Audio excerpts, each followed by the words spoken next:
Coil വരുന്നുണ്ട്, അതേപോലെ അതിന്റെ സെൻസർ വരുന്നുണ്ട്. പിന്നെ ഇതിന്റെ മാഗ്നറ്റ് സൈഡ് ആണ് വരിക.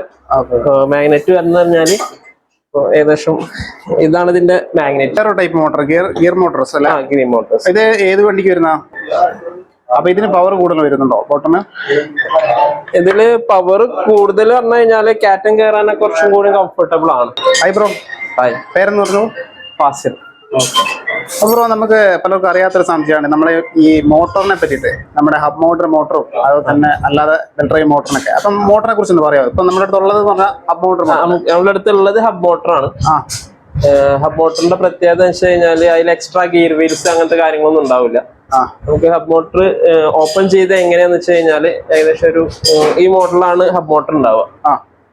ആ മോട്ടറിന്റെ ഉൾഭാഗമാണ് ഇത് വരുന്നത്. ഇതിലൊരിക്കൽ നമുക്ക് വരുന്നത് ആകെ കോയിൽ വരുന്നുണ്ട്, അതേപോലെ അതിന്റെ സെൻസർ വരുന്നുണ്ട്.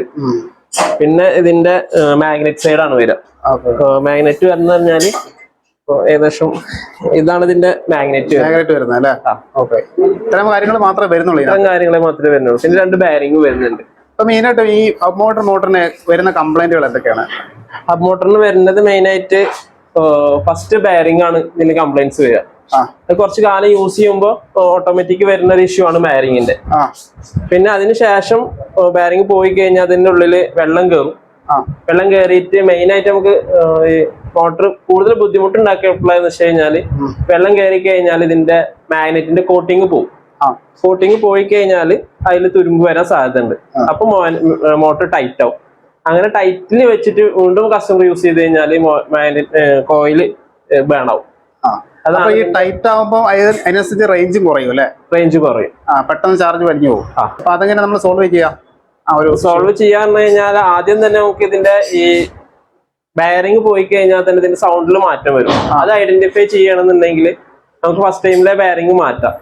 പിന്നെ ഇപ്പൊ വെള്ളം കയറുന്നതും തുരുമ്പിടിക്കുന്നതൊക്കെ ഒഴിവായി കിട്ടും. അതേപോലെ തന്നെ നമ്മൾ ഈ വെള്ളം കയറി കഴിഞ്ഞാൽ എത്രത്തോളം ഇതിന്റെ ഉള്ളിൽ വെള്ളം കയറുന്ന നമ്മള് ചെളിക്കാത്തടത്ത് ഇറങ്ങി പോയി ടയർ കുറച്ച് പകുതിയോളം മുങ്ങിന്ന് വെച്ചോ, അത് മുങ്ങി കഴിഞ്ഞിട്ടുണ്ടെങ്കിൽ വെള്ളം കയറുമോ? ഇതിനകത്ത് അങ്ങനെയുള്ള കംപ്ലൈന്റ് വരുമോ? കാരണം മോട്ടർ ഫസ്റ്റ് ടൈമിൽ ഇത് സീൽഡ് ആയിട്ടാണ് വരിക. വൺസ് ഇതിന്റെ ആക്സിലിന്റെ ആ ഭാഗത്തേക്ക് വെള്ളം എത്തിക്കഴിഞ്ഞാലാണ് ഇതിന്റെ ഉള്ളിലേക്ക് വെള്ളം കയറാൻ സാധ്യത ഉള്ളൂ. അതും ഈ ബാരിങ് പോയി കഴിഞ്ഞാലാണ് അതിന്റെ ഉള്ളിൽ ഗ്യാപ്പ് വരുള്ളൂ.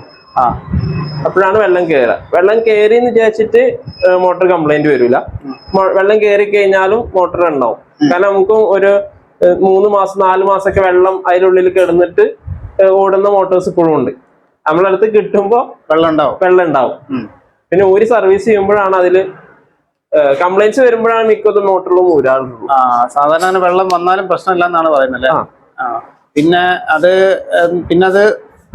എങ്ങനെയാണ് അടിച്ചു പോകുന്ന അവസ്ഥയിലേക്ക്? അടിച്ചു പോകുന്ന പറഞ്ഞു കഴിഞ്ഞാൽ ഇതിനെ വെള്ളം കയറിയിട്ട് യൂസ് ചെയ്യും, കണ്ടിന്യൂസ് ആയിട്ട് യൂസ് ചെയ്ത് കഴിഞ്ഞാലാണ് ടൈറ്റ് ആവലും ഇതിന്റെ സെൻസർ പോവും, മോട്ടർ കോയിൽ കത്തുക, മാഗ്നറ്റ് കംപ്ലൈന്റ് ആവുക, അതേപോലെ ഇതിന്റെ ആക്സിൽ ബെൻഡ് ആവും.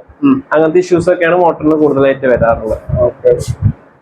പിന്നെ ഇതിനകത്ത് IP67 എന്ന് പറഞ്ഞിട്ട് റേറ്റിംഗ് ഒക്കെ ഉണ്ടല്ലോ.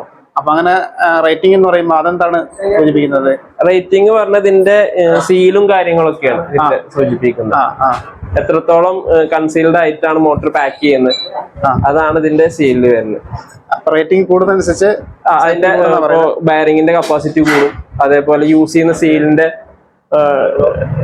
കപ്പാസിറ്റി കൂടുതൽ സീലിൽ യൂസ് ചെയ്യും. ഇപ്പൊ ജസ്റ്റ് ഒന്ന് കാണിച്ചു ഒരു മോട്ടർ ഒന്ന് ഫിറ്റ് ചെയ്യുന്നത് ഇതിനകത്തേക്ക്. അത് ഹബ് മോട്ടർ അതിന്റെ കോയിലൊന്ന് ഫിറ്റ് ചെയ്യുന്നത് കാണിച്ചല്ലേ. നമുക്ക് ഇത് വരുന്നത് ഒരു ഹീറോ ഇലക്ട്രിക്കിന്റെ മോട്ടറാണ്. ഇതിന്റെ ഉള്ളിൽ വരുന്നത് പറഞ്ഞു കഴിഞ്ഞാല് ഇത് വർക്ക് ചെയ്യുന്നതാണോ? അത് മോട്ടർ പിടിച്ച് വർക്ക് ചെയ്യായിരുന്നു. 100% വർക്കിംഗ് അല്ല. ഇത് ഓരോ മോട്ടറും അതിന്റെ സൈസിലും ഒക്കെ വ്യത്യാസം ഉണ്ടാവും. അതായത് ഇതിന്റെ വാട്ട്സും കാര്യങ്ങളൊക്കെ അങ്ങനെ മാറിയിട്ട് വരുന്നത്. വോൾട്ട് വാട്ട്സ് ഒക്കെ മാറി. നോൺ രജിസ്റ്റേർഡ് അങ്ങനെയുള്ളതിനൊക്കെ വ്യത്യാസം വാട്ട്സിലാണ് വരുന്നത്. നമുക്ക് ജസ്റ്റ് പ്രസ് ചെയ്യാം. അതിന്റെ മുമ്പ് ഇതിന്റെ ഉള്ളിൽ സീലൊക്കെ ഇട്ടിട്ട് സെറ്റ് ആക്കിയിട്ട് വേണം ഫിറ്റ് ചെയ്യാൻ. ജസ്റ്റ് ഇങ്ങനെ പ്രസ് ചെയ്താൽ തന്നെ മോട്ടർ ഒറ്റ പോക്ക പോവാം.